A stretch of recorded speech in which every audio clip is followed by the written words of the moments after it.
네, 이준석 국민의힘 대표. 요즘 보면은 아주 쌈꾼이 다 되어 있습니다. 당내에서 이준석 대표하고 우호 관계를 한 사람을 저는 보지 못한 것 같아요. 오늘 아침 최고위원 회의에서도 이제 최고위원 회의라는 것은 당대표가 가운데 앉고 원내대표 그다음에 최고위원들이 좌우에 앉은 그 최고위원 회의입니다. 그래서 지금 이준석 대표의 저격수가 배현진 의원 최고위원이라고 말씀드렸죠. 오늘 아침에도 뭐 거의 막장 드라마와 같은 싸움을 했답니다. 비공개로 한다, 뭐 안 한다, 뭐 그런 얘기가 오고 간 것 같은데 이준석 대표는 지금 이양희 윤리위원장하고도 싸우고 있죠. 그 다음에 안철수 의원하고도 싸우고 있죠. 최고위원 지명하는 문제 가지고. 윤핵관하고도 싸우고 있죠. 얼마 전까지는 정진석 국회 부의장하고 아주 피 튀기는 싸움을 했었죠. 제가 몇 가지 꼽았습니까? 이준석 배현진, 이준석 윤핵관, 이준석 안철수, 이준석 정진석, 이준석 이양희 윤리위원장. 제가 그냥 꼽아본 것만 5명이네요. 5곳이네, 5. 이준석 대표는 5만 곳에 다니면서 다 지금 싸우고 있습니다. 그래서 웬만한 정치 뉴스에는 이준석 3글자가 꼭 등장을 합니다. 혹시 이준석의 전략이 거기 있습니까? 모든 정치 뉴스의 절반은 내가 혼자 독식할 거야. 이게 전략인지요. 그렇다면 그 전략이 먹혀 들어가고 있다. 이렇게 보이는데요. 아무튼 오늘이 20일인데요. 일주일 뒤 정확하게 27일 국민의힘 윤리위원회가 열립니다. 어떤 신문은 아니야 27일이 아니라 이번 주말 그러니까 24일 금요일 날 열릴 거야. 뭐 이런 예측도 있습니다. 윤리위원들이 결정할 문제죠.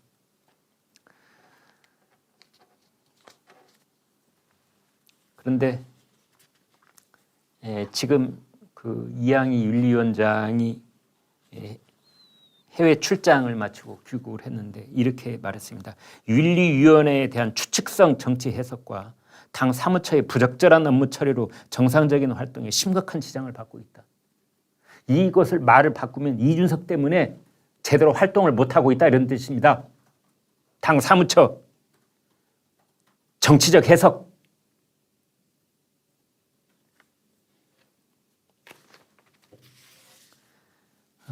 여기에 대해서 5가지 시나리오가 있습니다. 5가지 시나리오.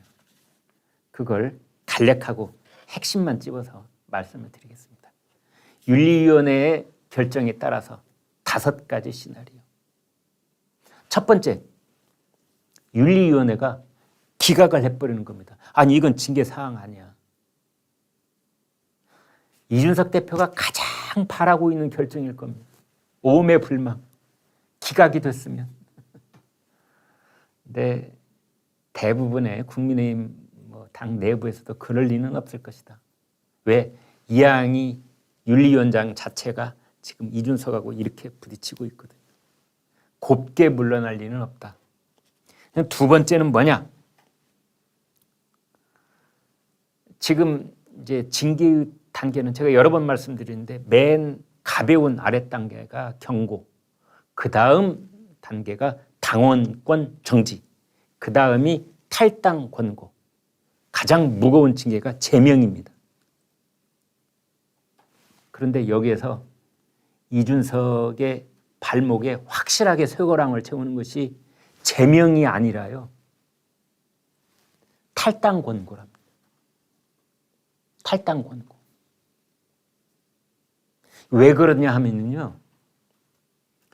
이양희 윤리위원장은 그 윤리위원회에서 결정을 내리는 건데 이준석 당대표는 비록 본인의 문제이긴 하지만 최고위원회를 관장하고 있습니다. 그런데 국민의힘 당헌당규 제21조를 보면은요, 가장 무거운 징계인 제명의 경우에 최고위원회에서 한 번 더 의결하도록 되어 있습니다. 처음에 그런 당헌을 만들 때는 뭐 그럴만하네. 왜? 가장 무거운 제명에 해당하는 징계니까 최고위원회에서 한 번 더 잘못 적용된 건 없는지 한 번 더 살펴볼 필요가 있겠군이라고 볼 수가 있는 거지요. 그래서 윤리위원회가 제명, 이준석 제명이라고 결정을 내리면 이준석이 관장하는 최고위원회가 그것을 받아서 이건 아닌 것 같은데 다시 한번 윤리위원회를 열어달라는 식으로 이걸 되돌려 보낼 수가 있습니다.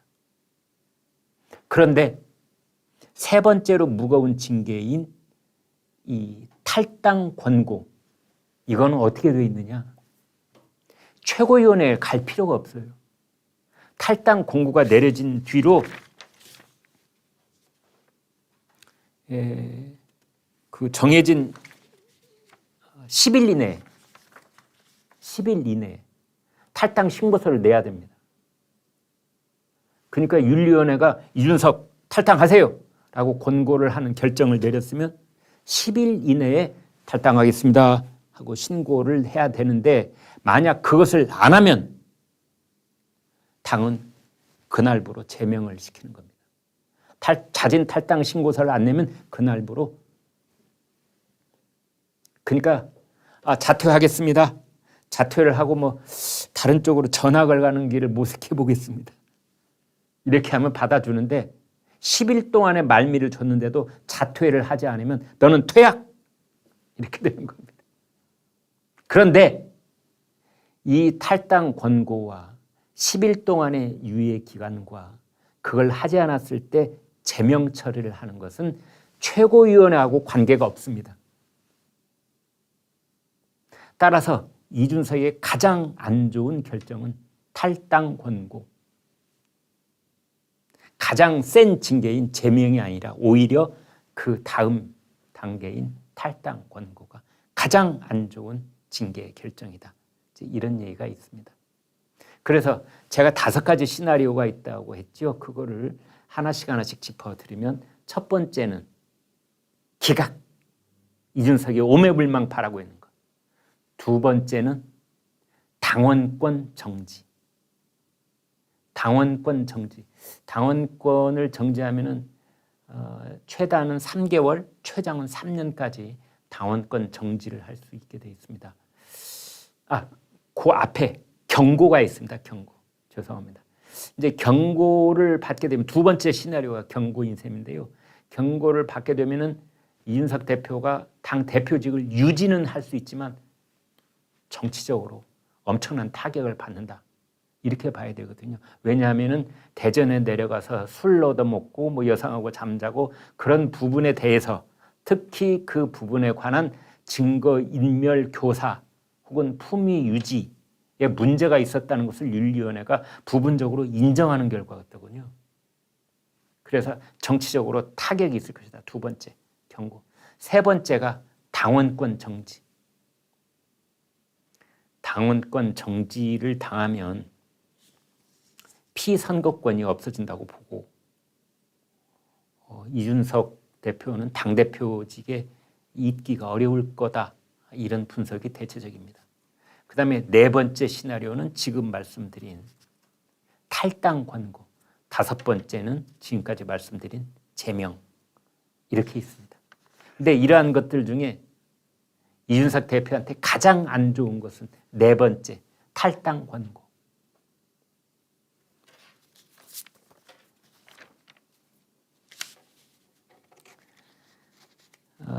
북한의 대남 선전 매체인 우리 민족끼리가 있는데요. 거기서 사파를 하나 그렸습니다. 사파 여러분께 잠깐 보여드리겠습니다.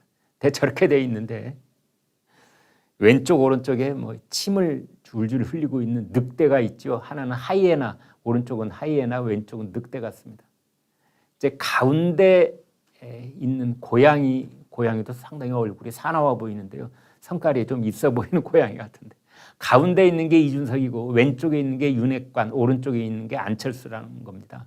그다음에 생선을 하나 입에 물고 있는데 그게 당권. 그리고 위에 글자가 어림없다 이러고 있답니다.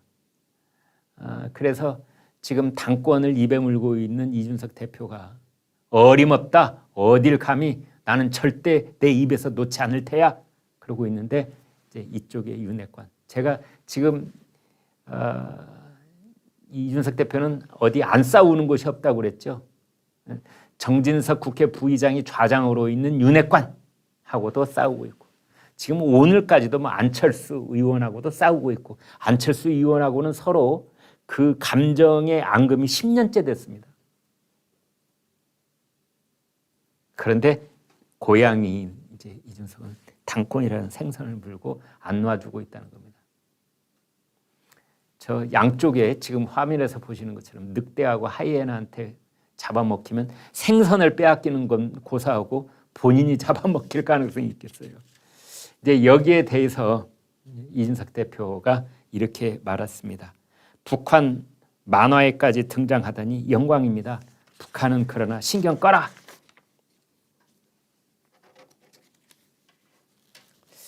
아무튼 더불어민주당 이제 이준석을 중심으로 해서 보면은 그렇고 뭐 조금 더 넓게 본다면 당권 경쟁에 나서고 있다 이렇게 볼 수가 있는데요. 이준석이 중심이 돼서 발족시킨 것이 혁신위원회. 그 다음에 차기 당권 경쟁에 유력한 주자가 되어 있는 김기현 전 원내대표는 새미래라는 모임을 출범시켰습니다. 출범시킬 예정입니다.